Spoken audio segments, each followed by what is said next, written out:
But I wanted to talk about something that's kind of raised its head recently, and I'm not sure whether people are fully aware of this, but I know you'll be interested, and it's called cuck culture.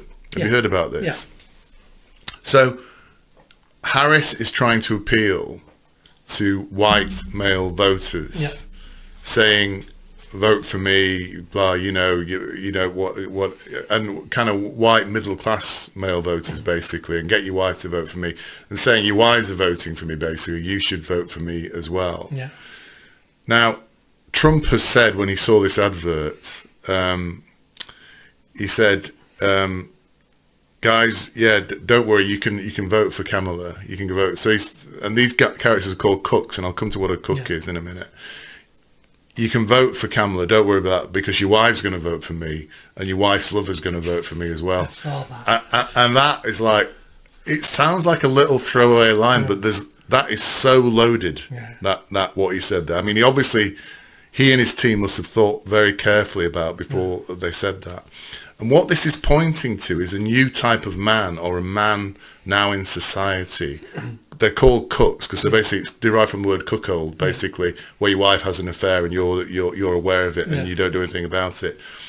And it's about a level of man, a type of man out there now who is emasculated, basically. They even describe them as having low testosterone, basically. And there's a lot of them around, I think, basically. And what he was doing then, Trump, was having a dig at those type of men. These are the men who are not in charge of their own household, who do not dominate the family in terms of being the alpha in the family, basically, who tolerate their wives doing things that may not be appropriate, such as having affairs and stuff like that. And it's something I know you have talked about before. I wrote about it in my book on feminism. They've done studies in Scandinavia on men and women who vote left and vote right. Men who vote to the right tend to have higher testosterone levels. Testosterone. Women who vote left or right have no difference in their hormones whatsoever. Yeah. So, and the theory is that you tend to vote left if you're weaker because you want to share the spoils of the hunt because you can't hunt yourself. So you're more willing to go, let's share because I'm shit at it because I'm not a real man. Where if you're an alpha male and you vote to the right, you're quite happy living on the proceeds of your hunt. So that's where it all sort of comes from.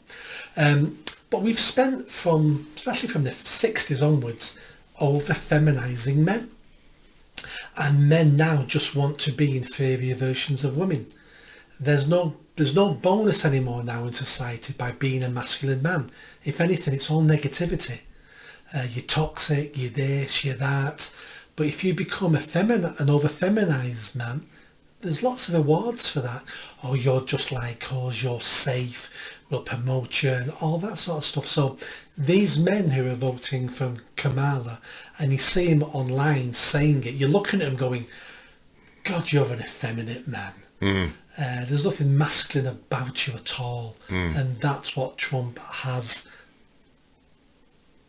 realised, hence why that throwaway line was great. And it's loaded, isn't it? Because the men who are thinking of voting for Kamala now will start to become aware of what they're being called, basically. And it'll also be used now as a throwaway insult to everybody. Yeah. Oh, I'm voting Kamala. Oh, is your wife's boyfriend doing it as well? Yeah.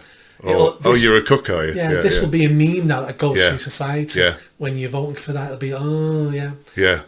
Does your wife's lover know that? And I think what's interesting, I think Trump has hit a nerve here, hasn't it? And this is part of the reason he's gone on Joe Rogan as well. Part of the reason Hulk Hogan comes to his things. Part of the reason he talks all the time about wrestling and boxing, and actually all the things I'm interested in, because I've got high testosterone, Nick. Honest. I'm waiting for you to jump in and say. The higher your testosterone, I've always struggled saying that. Yeah. It's probably not a good subject on the basis you can't say the word testosterone. The higher volume of male hormones you have in your body. I'm going to start using that phrase. Yeah. Big T. Call it the big T. The big T. No, people call it T. Just say T, yeah. But the more T you've got, the more chance you've got of losing your hair. It's T that damages your hair. Oh, so you're now basically trying to turn this into saying, because you haven't got much hair and I've got probably more hair than you, even though I haven't got much, you've got more testosterone. That's what the scientists say. You're like Trump, aren't you? Turning it round. Yeah. So obviously I'm slightly effeminate because I've got a little bit more hair than Well, we've got hats on, so we yeah, equal yeah. today. Well, I know. Yeah, that's why we're wearing the hats. In fact, we should have our hats off and be proud with our lack of hair. But apparently, he's tapped into a vein here as Trump. He knows he's tapped into a vein. Yeah. But what's very interesting is there are more young American males now moving to the right. I'm using the right. I hate that term, the right. You know what I mean? To more to the centre. And now women, and as you rightly said, all women are 20 to 30 points more liberal than men in the USA. And that is also now the case in Europe. Yeah. So what we're seeing now, and I think Trump has spotted this somehow. By the way, I don't think Trump spends hours researching data. He just has incredibly good instincts. Incredibly good instincts. So what he spotted is the fact that more young men and men are realising it's better to be masculine than to be feminine, basically. And I think they're getting sick of it. And that's what he's tapping into. And I think he's realised there's a section of men who are kind of on the border who are probably going to vote Democrat. And he's basically saying to them, you know, if you do that, you're basically a bit of a not a real man, basically. And I think he will turn men to do that as a result. And we know ourselves, men care a lot about their social status. Yeah. About how other men perceive them. Yeah. That's why we have that's why we insult each other all the time. Yeah. It's why you're bonding, because when your friend's insulting you, you take that as a bond.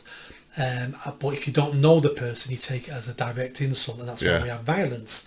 So he's looking at that going, I can make it unfashionable for people to admit they're voting left. They still may vote left, but I can make it unpopular for people to admit it. Yeah. Did you enjoy that video? I think you did. Come on now, hit that bell, subscribe, comment. Let's build this channel. I need more followers, I need more subscribers. Be part of the journey. See you soon.